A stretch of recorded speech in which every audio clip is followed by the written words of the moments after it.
So, yeah, the Children's Hour by Lillian Hellman, and we will begin reading the text today, and just pay attention to the fact that the way the play follows the concept or construct of the unities of time, place and action. Okay, and you know that unity of time is important because the entire action should take, according to Aristotle, within the single revolution of the sun. I mean the sun, that is Aristotelian times. That was a time when the sun would revolve around the earth. Okay, the single revolution, that is within 24 hours. Okay, so this is more or less the time, and what is the place? Place is the right Dobie school for girls. So at the onset we are told that the scene is set in a room in the Right Dobie School for girls. So this is an all girls boarding school, and a kind of a school that caters to very upper class, very rich kind of girls. And what is the action? Extremely important. And what, unity of action, yes. So you have to pay attention to the way the play is very faithful to observing this unity of action. And what is the play about? Does anyone have any idea? The Children's Hour, what could it suggest? Based on a false accusation of, partly false accusation of lesbianism. False, yeah. So it's about a mischievous girl who accuses her teachers, two female teachers, of having a lesbian relationship. Quite a revolutionary place during the 30s. Okay, so that's the time, there's a time period of the play, and how lives can be destroyed with one single lie if it's told loud enough and if it's backed by people who are important enough. So this is a rich little teenager who is making these kinds of allegations, but soon the entire community starts believing, and that's taken off as the truth. If you want to relate this particular theme with whatever we have been doing so far, so think Daisy Miller. Okay, think Daisy Miller and how her reputation is absolutely destroyed by the local gossip. So what gossips and rumors and lying can do to people and their careers. And it's also important to, because Lillian Hellman was an activist as well, apart from being a great playwright, and she was politically quite active. And you know what was happening during the late 30s and the 40s. America was in the throes of communist hunting, or rather the witch hunting period, and they would look out or look around for people with so called communist tendencies. So anyone who had remotely communistic tendencies, they would be branded as what? Anti-American, and they would be hunted down, and careers were destroyed. People committed suicide because of false allegations that were partly true sometimes, but mostly false, because someone wants to ruin someone, and because of whatever rivalry or professional jealousy, and they would spread a lie that this person has been harboring anti-American feelings. So this also can be read like an allegory to the then contemporary America, political climate in America during those times. Okay. Another important play that you can always relate this play with is Arthur Miller's The Crucible, which is also about, ostensibly about the Salem witch trial. Okay, a bunch of women were accused of practicing witchcraft in Salem, Massachusetts in the 17th century. However, Arthur Miller's play can be read as a commentary on America during the 50s, when Senator McCarthy and his communist hunting forces were at their peak. So this is the backdrop against which we are going to read the play. And of course, the fact that it also addresses a then taboo theme of lesbianism. Okay, so far, and it's interesting to note that the word lesbian is never once mentioned in the play. So we are talking about those times, because you have read Cat on a Hot Tin Roof, okay, and you know what's Brick's problem. Okay, but that is never once mentioned. Okay, so homosexuality, the at least the homoerotic feelings that exist between Brick and his dead friend. Yeah, but that's never, that's always there, that's a subtext. However, the word homosexuality or bisexuality is never ever uttered because of, obviously, because of censorship in media and theatre. And so if you have watched the movie, then you will find that homosexuality is completely pushed under the carpet in the film starring Paul Newman and Elizabeth Taylor. It's all about a marriage that has gone wrong. So yeah, so I will give you the stage directions. A room in the Wright Doby School for girls, a converted farmhouse 18 miles from the town of Lancet. It is a comfortable, unpretentious room used as an afternoon study room and all other times as the living room. A large door left center faces the audience. There is a single door right against both back walls are bookcases. A large desk is at right, a table, 2 sofas and 8 or 10 chairs. It is early in an afternoon in April. At rise, Mrs. Lily Mortar is sitting in a large chair right center with her head back and her eyes closed. She is a plump, florid woman of 45 with obviously touched up hair. Her clothes are too fancy for a classroom. 7 girls from 12 to 14 years old are informally grouped on chairs and sofa. 6 of them are sewing with no great amount of industry on pieces of white material. One of the others, Evelyn Munn, is using her scissors to trim the hair of Rosalie, who sits nervously in front of her.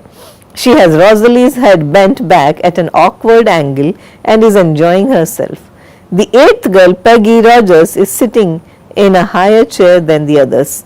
She is reading aloud from a book. She is bored and she reads in a sing-song tired voice. It is twice blessed. It blesseth him that gives and him that takes. It is mightiest in the mightiest. It becomes the throned monarch better than his crown.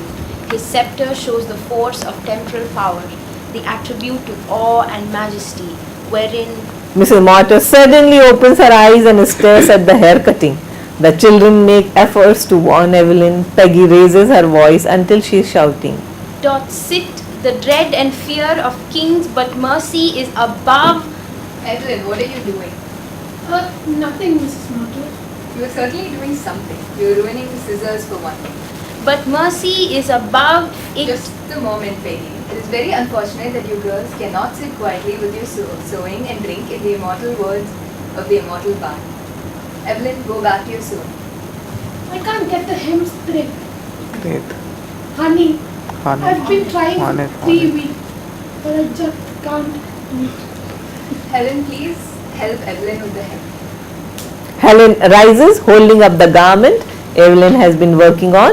It is soiled and shapeless, and so much has been cut off that it is now hardly large enough for a child of 5, giggling. She can't even wear that, Mrs. Mortar. Well, try to do something with it. Make some handkerchiefs or something. Be clever about it. Women must learn these tricks. Peggy, continue. Mightiest in the mightiest. Tis mightiest in the mightiest. It becomes the throned monarch better than his crown. His scepter shows the force of temporal power, the attribute to awe and majesty, wherein Ferabum, Ferabus, Ferabat, Ferabamus, Ferabatis, who's Catherine? Catherine, Ferabat. Ferabamus, Ferabatis, Ferabant. Who is doing that?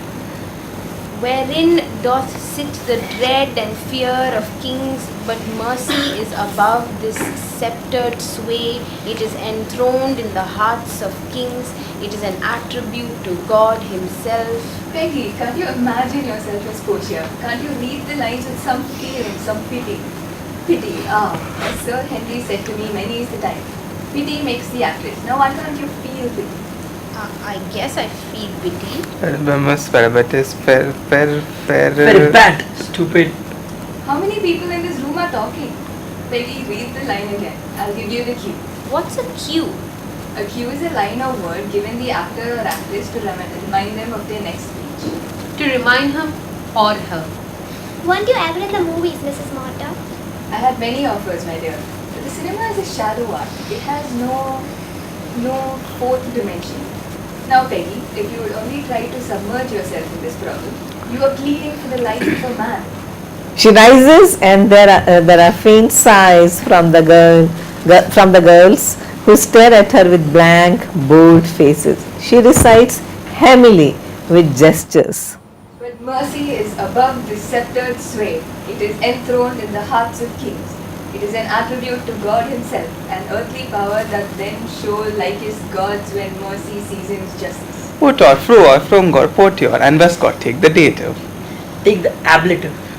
Oh dear. Put or fro or from or. You have something to tell the class? We've got a Latin exam this afternoon. And you intend to occupy the sewing and elocution hour learning what should have been learned yesterday? It takes her more than yesterday to learn it. Well, I cannot allow you to interrupt us like this. But we have finished sewing. I bet you were good at Latin, Mrs. Mortar. Long ago, my dear, long ago. Now, take your book over by the window and don't disturb our enjoyment of Shakespeare. Catherine and Louis rise, go to window, stand mumbling and gesturing. Let us go back again. It is an attribute of... At this point, the door opens far enough to let Mary Tilford, clutching a slightly faded bunch of wild flowers, squeeze cautiously in. She is 14, neither pretty nor ugly. She is an undistinguished looking girl, except for the sullenly dissatisfied expression on her face. An earthly power that then show like his gods when mercy seasons justice. We do pray for mercy, and that same prayer doth teach. You've skipped 3 lines. In my entire career, I've never missed a line. But you did skip 3 lines. See? Mrs. Mortar, seeing Mary sidling along wall towards other end of the room, turns to her to avoid Peggy and the book. Mary, You're going to catch it now. Mary, Yes, Mrs. Motter. this is a pretty time to be coming to your sewing class, I must say. Even if you have no interest in your work, you might at least remember that you owe me a little courtesy. Courtesy is breeding. Breeding is an excellent thing. Always remember that. Please, Mrs. Motter, can I write that down? Certainly. Suppose you all write it down. But we wrote it down last week. Mary, I'm still awaiting your explanation. Where have you been? I took a walk. So you took a walk. And may I ask, young lady, are we in the habit of taking walks when we should be at our classes? I'm sorry, Mrs. Motter. I went to get you these flowers. I thought you would like them, and I didn't know it would take so long to pick them. Well, well. You were telling us last week how much you liked flowers, and I thought that I would bring you some. And It was very sweet of you, Mary. I always like thoughtfulness, but you must not allow anything to interfere with your classes. Now run along there and get a vase and some water to put my flowers in. Mary turns, sticks out her tongue at Helen, says ah, and exits left. You may put that book away, Peggy. I'm sure your family need never worry about you going on stage. I don't want to go on the stage. I want to be a lighthouse keeper's wife. Well, I certainly hope you won't read to him. The laughter of the class pleases her.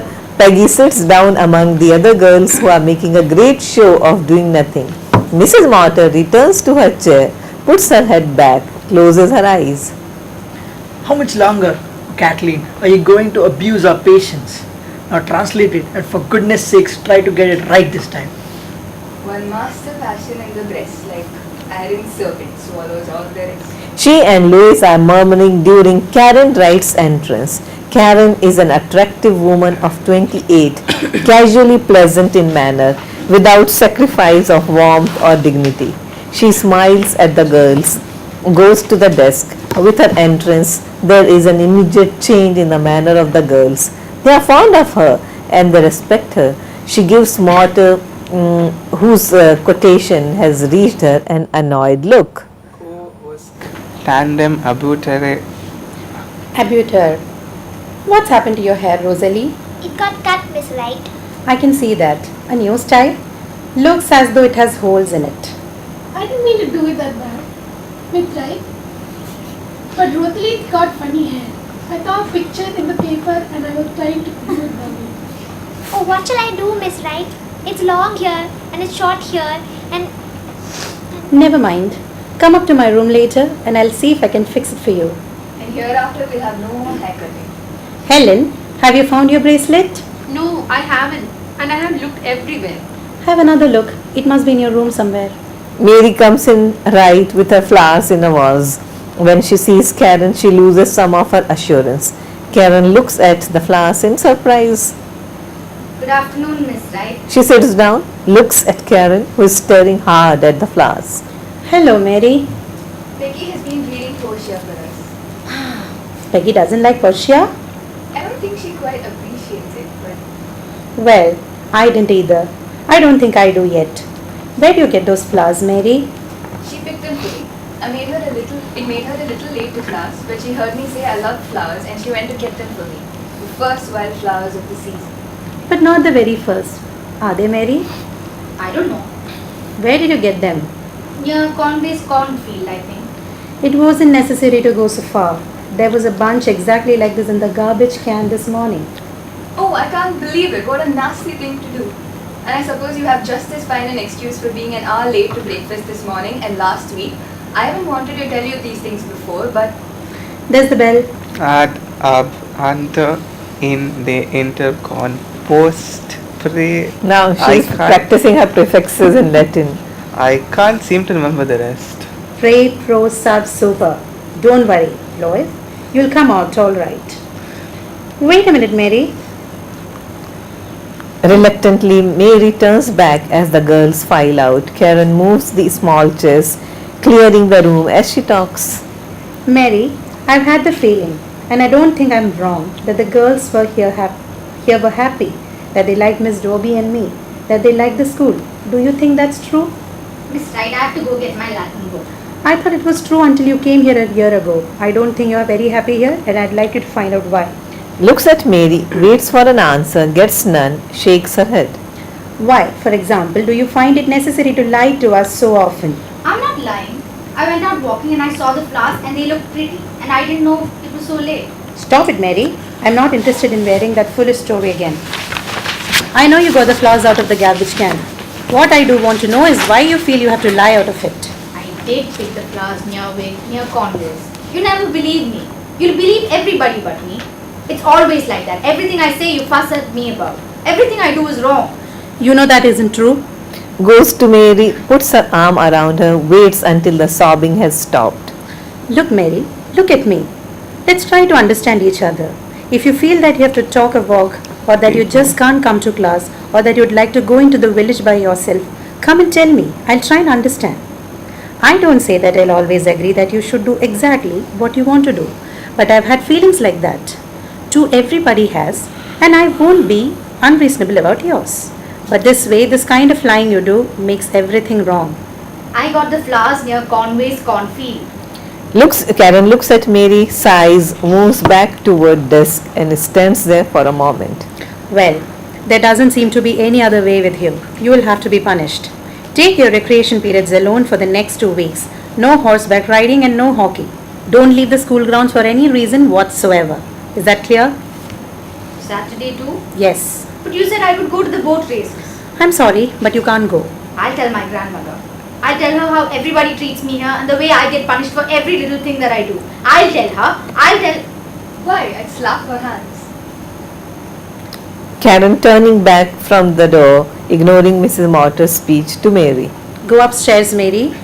I don't feel well. Go upstairs now. I've got a pain. I've had it all morning. It hurts here. Right here. Pointing vaguely in the direction of her heart. Really, it does. Ask Miss Dobie to give you some hot water and bicarbonate of soda. It's a bad pain. Never had it before. I don't think it can be very serious. My heart. It's my heart. It's stopping or something. I can't breathe. She takes a long breath and falls awkwardly to the floor. Karen sighs, shakes her head, kneels beside Mary to Mrs. Morter. Ask Martha to phone Joe. Do you think heart trouble is very serious in a child? Karen picks Mary up from the floor and carries her off right. After a moment, Martha Dobie enters center. She is about the same age as Karen. She is a nervous, high-strung woman. Did you get Joe? What happened to her? She was perfectly well a few hours ago. She probably still is. I told her she couldn't go to the boat races and she had a heart attack. Where is she? In there. Mortar's with her. Anything really wrong with her? I doubt it. Sits down at desk and begins to mark papers. She's a problem. That kid. Her latest trick was kidding your aunt out of sewing lesson with those faded flowers we threw out. Then she threatened to go to her grandmother with some tale about being mistreated. And please God, Grandma would believe her and take her away. Which would give the school a swell black eye. But we ought to do something. How about having a talk with Mrs. Tilford? You want to do it? Martha shakes her head. I hate to do it. She's been so nice to us. Anyway, it wouldn't do any good. She's too crazy about Mary to see her faults very clearly, and the kid knows it. How about asking Joe to say something to her? She'd listen to him. That would be admitting that we can't do the job ourselves. Well, we can't, and we might as well admit it. We've tried everything we can think of. She's had more attention than any other 3 kids put together. And we still haven't the faintest idea what goes on inside her head. She's a strange girl. That's putting it mildly. It's funny. We always talk about the child as if she were a grown woman. It's not so funny. There is something the matter with the kid. That's been true ever since the first day she came. She causes trouble here. She's bad for the other girls. I don't know what it is. It's a feeling I've got that it's wrong somewhere. All right. We'll talk it over with Joe. Now what about our other pet nuisance? My aunt, the actress? What's she been up to now? Nothing unusual. Last night at dinner, she was telling the girls about the time she lost her trunks in Butter, Montana, and how she gave her best performance of Rosalind during a hurricane. Today in the kitchen, you could hear her on what Sir Henry said to her. Wait until she does Hedda Gabler standing on a chair. Sir Henry taught her to do it that way. He said it was a real test, a test of great acting. You must have had a gay childhood. Oh, I did. I did indeed. God, how I used to hate all that. Couldn't we get rid of her soon, Martha? I hate to make it hard on you, but she really ought not to be here. I know. We can scrape up enough money to send her away. Let's do it. Goes to her, affectionately pats her head. You've been very patient about it. I'm sorry, and I'll talk to her today. It'll probably be a week or 2 before she can be ready to leave. Is that all right? Of course. Did you get Joe himself on the phone? He was already on his way. Isn't he always on his way here? Well, I'm going to marry him someday, you know. You haven't talked of marriage for a long time. I've talked of it with Joe. Then you are thinking about it. Soon? Perhaps when the term is over. By that time, we ought to be out of debt and the school should be paying for itself. Nervously playing with a book on the table. Then we won't be taking our vacation together? Of course we will. The 3 of us. I'd be looking forward to some place by the lake. Just you and me. The way we used to at college. Well, now there will be 3 of us. That'll be fun too. Why haven't you told me this before? I'm not telling you anything we haven't talked about often. But you're talking about it as soon now. I'm glad to be able to. I've been in love with Joe a long time. Martha crosses to a window and stands looking out, her back to Karen. Karen finishes marking papers and rises. It's a big day for the school. Rosalie's finally put an I in the could. Put an L in could. Rosalie's finally put an L in could.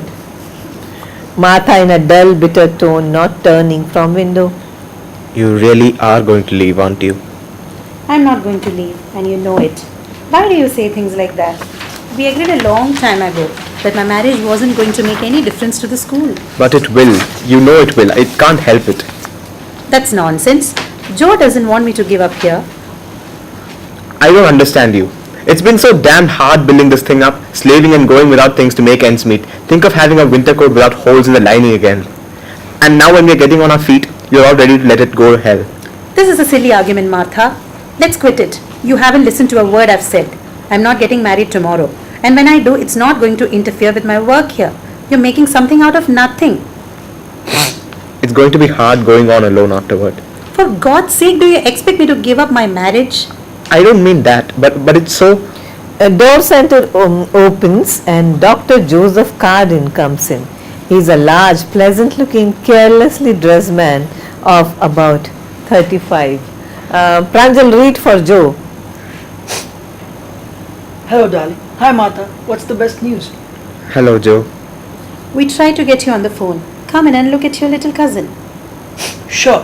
What's the matter with her now? I stopped at Vernie's on the way over to look at that little black pool he bought. It's a baby. There's going to be plenty of good breeding done in these hills.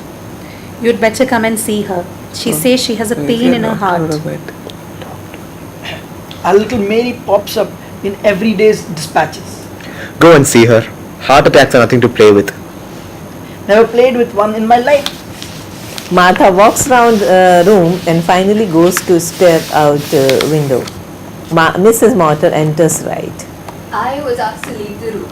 It seems that I'm not wanted in the room during the examination. What difference does it make? What difference does it make? Why, it was a deliberate snub. There is very little pleasure in watching a man use a stethoscope. Isn't it natural that the child should have me with her? Isn't it natural that an older woman should be present? Very well, if you are so thick-skinned that you don't resent these things. What are you talking about? Why in the name of heaven should you be with her? It's customary for an older woman to be present during an examination. Tell that to Joe. Maybe he'll give you a job as a duenna for his office. It was I who saved Delia Lampert's life the time she had that heart attack in Buffalo. We almost lost her that time. Poor Delia. We went over to London together. She married Robert Laphon. Not 7 months later, he left her and ran away with Eve Clown, who is playing the infant phenomenon in Birmingham. Console yourself. If you've seen one heart attack, you've seen them all. So you don't resent your aunt being snubbed and humiliated? Oh, Aunt Lily. Karen is consistently rude to me, and you know it. I know she's very polite to you and, what's more important, very patient. Patient with me. I, who worked my fingers to the bone. Don't tell yourself that too often, Aunt Lily. You'll come to believe it. I know it's true. Where would you have gotten a woman of my reputation to give these children voice lessons, elocution lessons? Patient with me. Here I've donated myself. I was under the impression you were being paid. That small thing, I used to earn twice that for one performance. The gilded days. It was very extravagant of them to pay you so much. Suddenly tired of the whole thing. You're not very happy here, are you, Aunt Lily? Satisfied enough, I guess, for a poor relation. But you don't like the school or the farm or... I told you at the beginning you shouldn't have bought a place like this. Burying yourself on a farm, you'd regret it. We like it here. Aunt Lily, you've talked about London for a long time. Would you like to go over? It's been 20 years and I shall never live to see it again. Well, you can go anytime you like. We can spare the money now, and it will do you a lot of good. You pick out the boat you want and I'll get the passage. She has been talking rapidly, anxious to end the whole thing. Now that's all fixed. You'll have a grand time seeing all your old friends, and if you live sensibly, I ought to be able to let you have enough to get along on. She begins to gather books, notebooks and pencils. So you want me to leave? That's not the way to put it. You've wanted to go over ever since I can remember. You're trying to get rid of me. That's it. We don't want you around when we dig up the buried treasure. So you're turning me out at my age. Nice, grateful girl you are. Oh my God, how can anyone deal with you? You're going where you want to go, and we'll be better off alone. That suits everybody. You complain about the farm, you complain about the school, you complain about Karen, and now you've got what you want, and you're still looking for something to complain about. Please do not raise your voice. You ought to be glad I don't do worse. I absolutely refuse to be shipped off 3,000 miles away. I'm not going to England. I shall go back to the stage. I'll write to my agents tomorrow, and as soon as they have something good for me... The truth is, I'd like you to leave soon. The three of us can't live together, and it doesn't make any difference whose fault it is. You wish me to go tonight? Don't act, Aunt Lily. Go as soon as you've found a place you like. I'll put the money in the bank for you tomorrow. You think I'd take your money? I'd rather scrub floors first. I imagine you'll change your mind. I should have known by this time that the wise thing is to stay out of your way when he is in the house. What are you talking about now? Never mind. I should have known better. You always take your spite out on me. Spite? Oh, don't let's have any more of this today. I'm tired. I've been working since 6 o'clock this morning. Any day that he is in the house is a bad day. When who is in the house? Don't think you're fooling me, young lady. I wasn't born yesterday. Aunt Lily, the amount of disconnected unpleasantness that goes on in your head could keep a psychologist busy for years. Now, go take your nap. I know what I know. Every time that man comes into this house, you have a fit. It seems like you just can't stand the idea of them being together. God knows what you do when they get married. You're jealous of him. That's what it is. Martha, her voice is tense and the previous attitude of good-natured irritation is gone. I'm very fond of Joe and you know it. You're fonder of Karen, and I know that. And it's unnatural, just as unnatural as it can be. You don't like their being together. You were always like that even as a child. If you had a little girlfriend, you always got mad when she liked anybody else. Well, you'd better get a beau of your own now, a woman of your age. The sooner you get out of here, the better. Your vulgarities are making me sick and I won't stand for them any longer. I want you to leave. At this point, there is a sound outside the large door center. Martha breaks off, angry and ashamed. After a moment, she crosses to the door and opens it. Evelyn and Peggy are to be seen on the staircase. For a second, she stands still as they stop and look at her, then afraid that her anger with her aunt will color anything she might say to the children. She crosses the room again and stands with her back to them. What were you doing outside the door? We were going up there with Dobby. We came down to see how Mary was. And you stopped long enough to see how we were. Did you deliberately listen? We didn't need to. We heard voices and we couldn't help. Eavesdropping is something nice young ladies just don't do. Go upstairs now. We'll talk about this later. Slowly shuts door as they begin to climb the stairs. You mean to say you're not going to do anything about that? That's the trouble with these newfangled notions of discipline. You know, it's really bad having you around children. What exactly does that mean? It means that I don't like them hearing the things you say. Oh, I'll do something about it. But the truth is that this is their home and things shouldn't be said in it that they can't hear. When you're at your best, you're not for tender years. So now it's my fault, is it? Just as I said, whenever he's in the house, you think you can take it out on me. You've got to have some way to let out steam and... How is Mary? Mrs. Mortar, head in air, gives Martha a malicious half smile and makes what she thinks is Majestic's exit center. Mrs. Mortar. Good day, Joseph. What's the matter with the Duchess? Just keeping her hand in case Sir Henry's watching her from above. What about Mary? Nothing. Absolutely nothing. I thought so. I could have managed a better feint than that when I was 6 years old. Nothing the matter with her at all then. No ma'am, not a thing. Just a little something she thought up. But it's such a silly thing to do. She knew we'd have you in. Maybe she's not so bright. Any idiots in your family, Joe? Any inbreeding? Don't blame her on me. It's another side of the family. You can look at Aunt Amelia and tell. Old England stock. Never married out of Boston. Still thinks honor is honor and dinners at 8:30. Yes ma'am, you're a proud old breed. The Jukes were an old family too.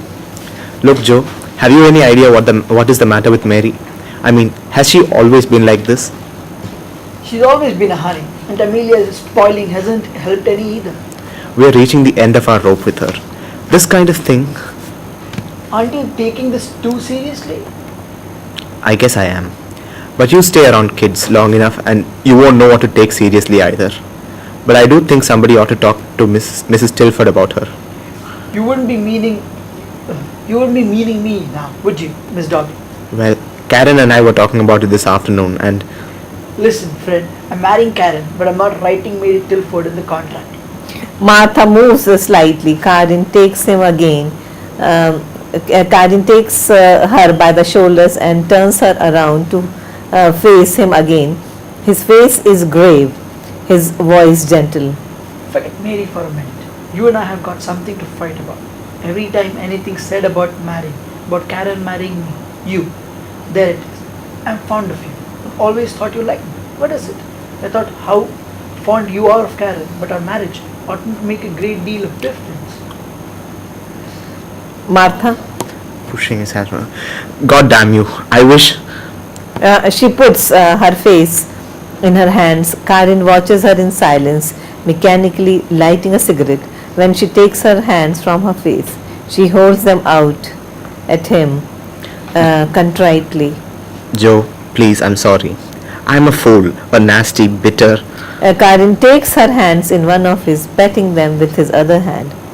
Oh, shut up. He puts her arm around her and she leans her head against his lapel. They are standing like that when Karen comes in, right? Your friend's got a nice shoulder to weep on. He is an admirable man in every way. Well, the angel child is now putting her clothes back on. the angel child's influences abroad even while she's unconscious. Her roommates were busy listening at the door while Aunt Lily and I were yelling at each other. We'll have to move those girls away from each other.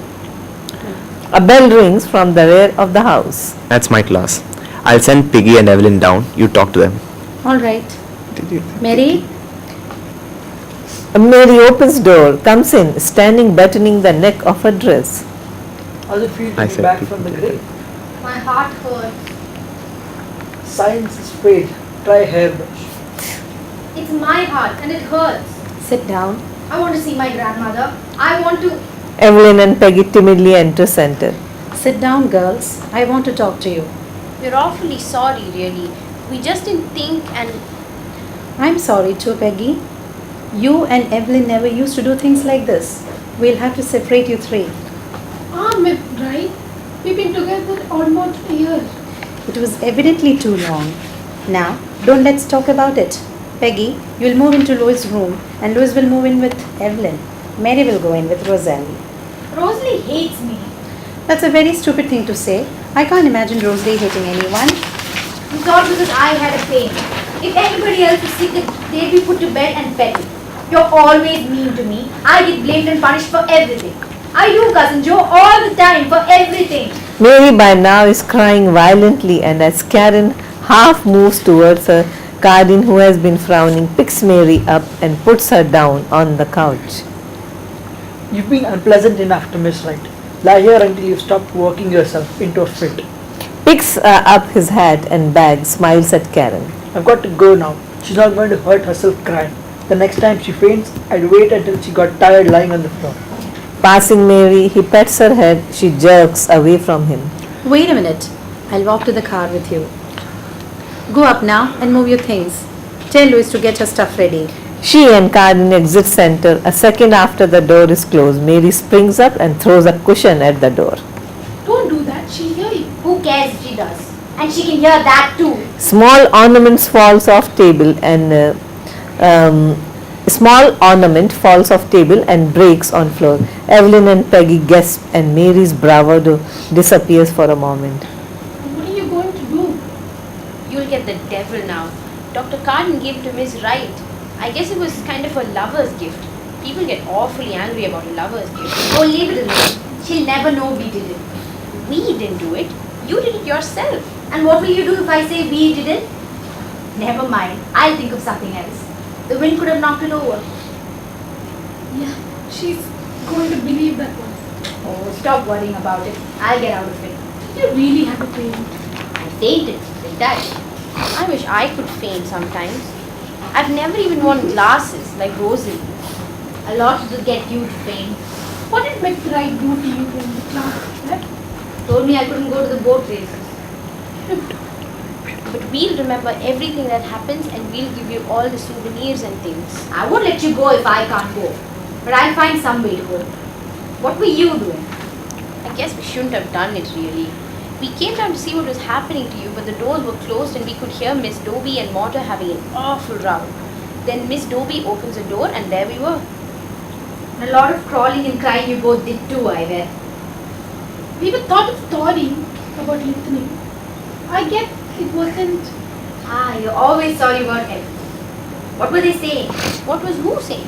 Dobie and Mortar, silly. Just talking, I guess. Fighting. About what? Well, they were talking about Mortar going away to England and You know, it really wasn't very nice to have listened, and I think it's worse to tell. You do you? You just don't tell me and see what happens. Mortar got awful sore at that.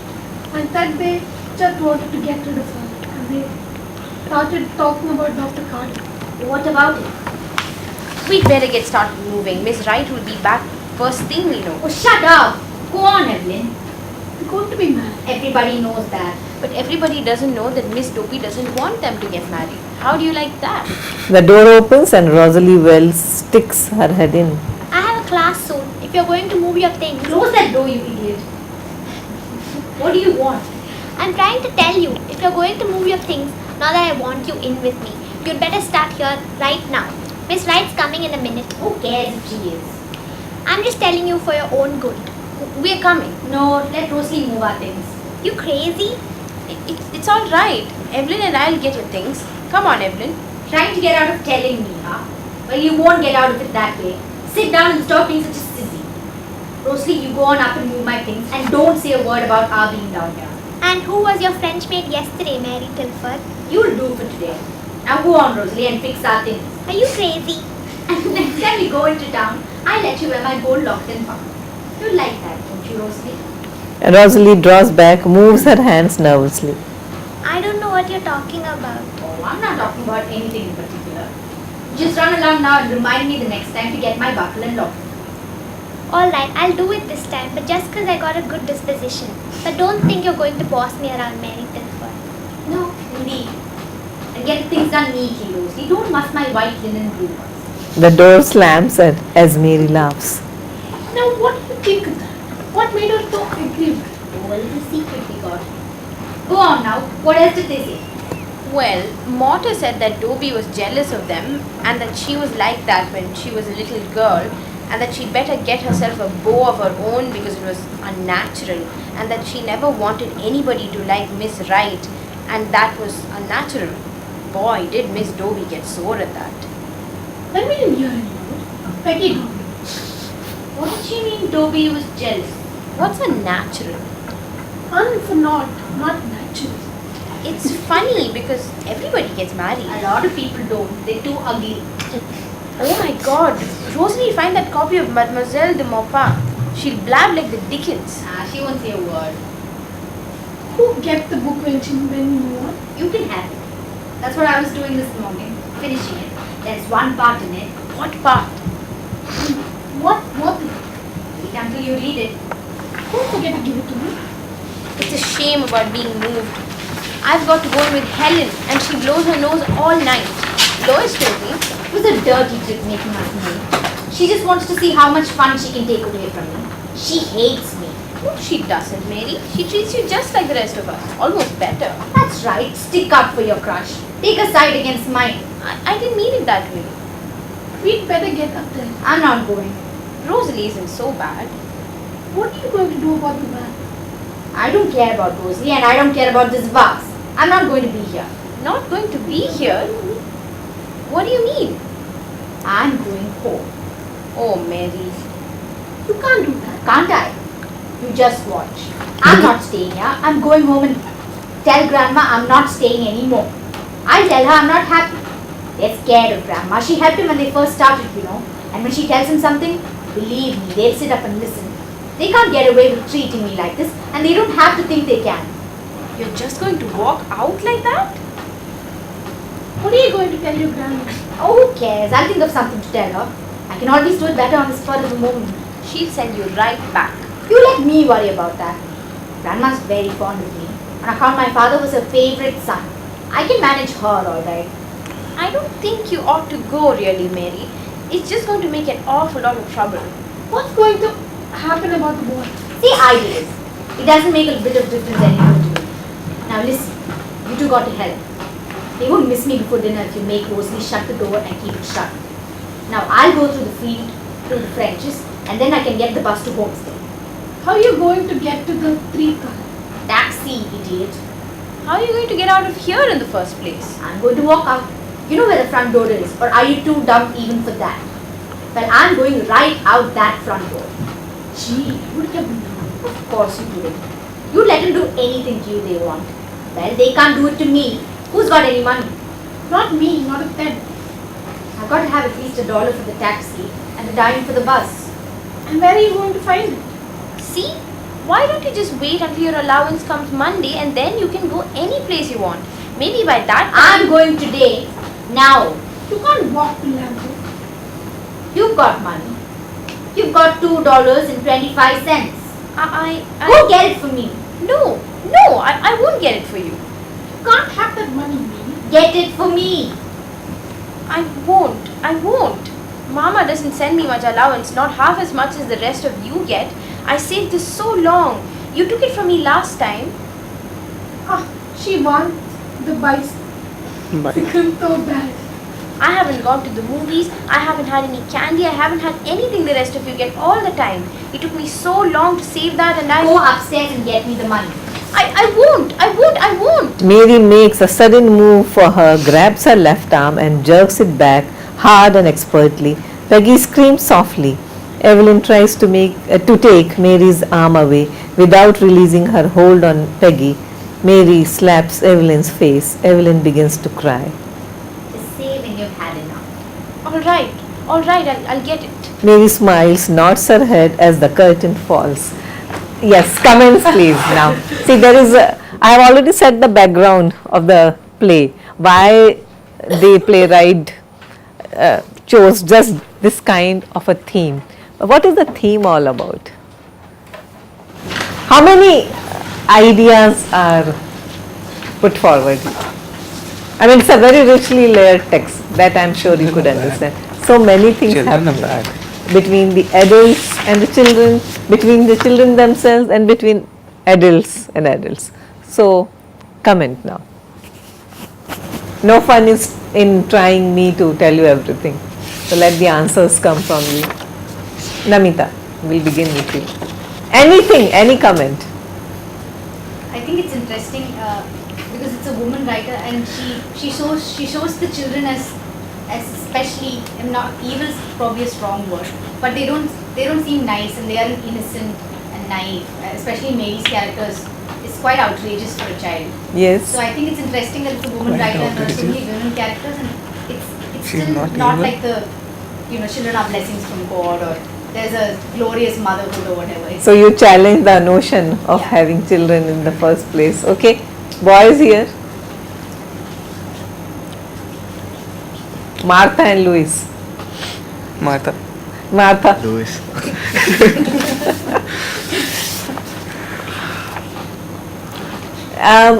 Do you think there is some kind of an ambiguity about the lesbian angle here? Because very soon this allegation that there is some kind of this so-called unnatural relationship between these two women is existing, but the idea doesn't come from the children. This is planted in their head because some of them have eavesdropped.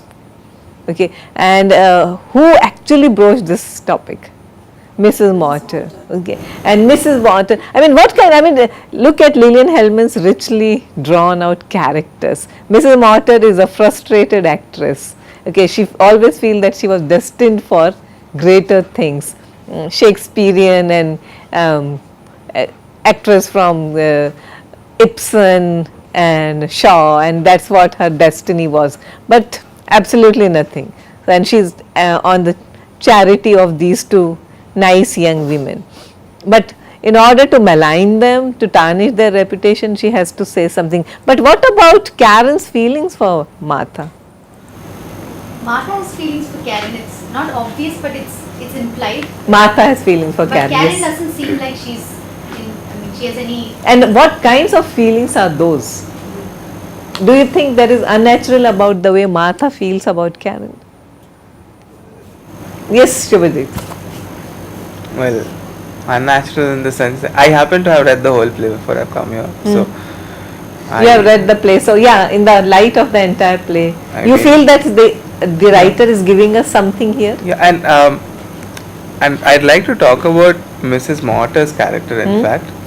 So in the next scene when Mrs. Tilford reacts as she does, I think Mrs. Mortar's character is important in the sense that she the only thing she actually lashes out at Martha is she just snubs her with these allegations, but she's not taking violent action or asking her to she even says get a beau of your own, get a woman of your own. But Mrs. Tilford reacts out far more. I mean, it's a reaction which is far more disastrous for the characters as well, right? So I mean, despite Mrs. Mortar's character being all prudent, her character seems quite intriguing because she doesn't even ask Martha to commend her ways or.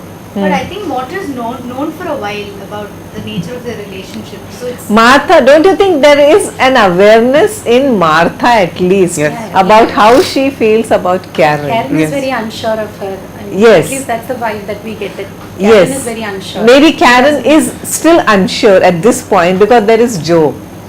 But it's a fact that whenever Joe is around, Martha feels insecure or uncomfortable, and then her violent kind of a reaction that Unnecessary argument. yes, why should you get married when we have struggled so hard? One way you can take it that two women who have struggled this long, they are already 28 and still in debt and trying to pay off the loans that they have taken from various quarters and trying to establish this girls' school, a boarding school, and then now that things are rolling for them, Martha feels that marriage or a man would hamper things. But is it only that? Is it only career ambition that we are talking about? Okay, not really, because Mrs. Motter later on, in the next line she tells us that you are always like this. Yeah, whenever there would be a new girl around us, there would be some kind of a reaction from you. Okay, so the hint is there very clearly, although the words wouldn't be spoken aloud. Okay. Do you think Lillian Hellman to some extent has been able to capture child psychology somewhere? Where? Why do you think so? Because children are evil. Is it personal experience? No, agreed. Second. I'll use that word evil. Children can be Children very are capable of yeah. extreme cruelness and cruelty Yes. and violence, which is a fact. Children are capable of inflicting damaging scars on people. Yeah, sometimes the scars that we get while we are in childhood, they never heal. I mean, haven't we all felt that? Children are more capable of inflicting violence and damage than even grown-up people. Okay, because they say certain things without thinking. Okay, adults can be more tactful perhaps, but not children. So do you think that children's hour, does it have any, because all these things happen within an hour, the period of 1 hour. So do you think the children's hour, the title has some kind of a relevance, significance here? Towards the end, Martha, I don't know if it's Karen, they talk about when children lay down to sleep and there's an hour before they fall asleep when everything seems fearsome. Yes. On the I feel like I'm stuck in that hour. So maybe that's what children's hour refers to. That Yes. period of suspension where you're just stuck. Right. So much has happened within an hour. Okay, so yeah, this at the beginning when Mary is first introduced, and this is the last topic of the day I want to talk about, when Mary first enters with wild bunch of flowers, do you think that has some kind of a significance? Wild flowers, and she lies about it. Perhaps that bunch of flowers had been given to one of these women, the two teachers, and they tossed it in a garbage can, and she picks them and she plays up with Mrs. Motter's vanity. She knows exactly how to play with people. So she knows everyone's weak spot. Have you noticed that? Yes. So from the beginning she knows that if she pulls this trick, then she will manage to get something out of that. So heart attack is the thing that she tries to pull with her aunt now. So her aunt or her grandmother, sorry, this is the rich Mrs. Tilford, the all-powerful Mrs. Tilford. And then the plan is that now I am going to leave, run away from this place and go and complain to my aunt or my grandfather about the way that she is being mistreated. Okay, so Mary is a child who is actually the engine that drives the plot here.